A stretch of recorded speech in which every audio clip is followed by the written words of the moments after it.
Bayham Street was about 25 minutes' walk north of the river, and in 1822 not far from the countryside.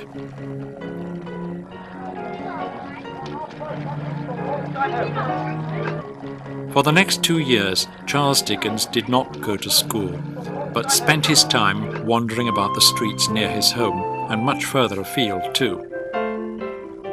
He visited his godfather, Christopher Huffam, at Limehouse, which meant he had to cross the city. On these journeys, Shirley began one of the major fascinations of his life, the City of London.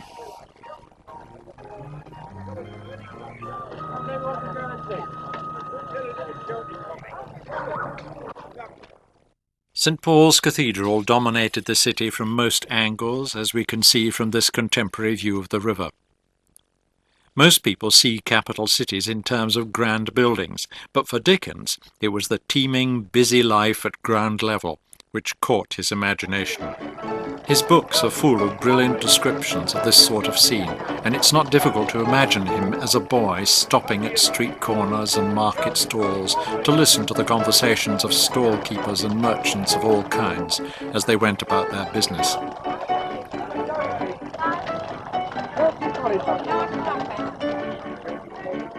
It was a jolly world, with people of elegance making a splendid show. Lesser mortals like these farmers and meat merchants at the cattle market at Smithfield were probably more interesting to Dickens than the great.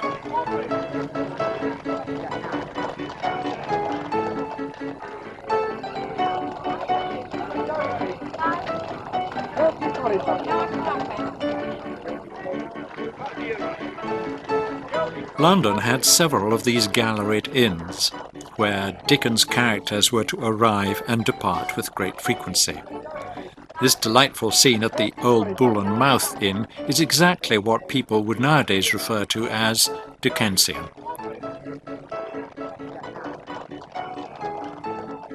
Today there's only one example of such an inn, the George Inn at Southwark, on the south bank of the river.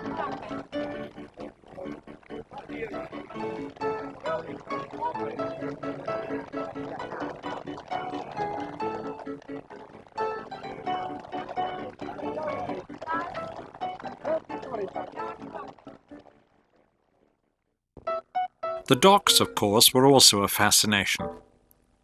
There are many scenes in the books of mist and fog over the river, of bodies being washed up, of escapes made by boat. This beautiful photograph from later in the century evokes the atmosphere Dickens picked up best of all.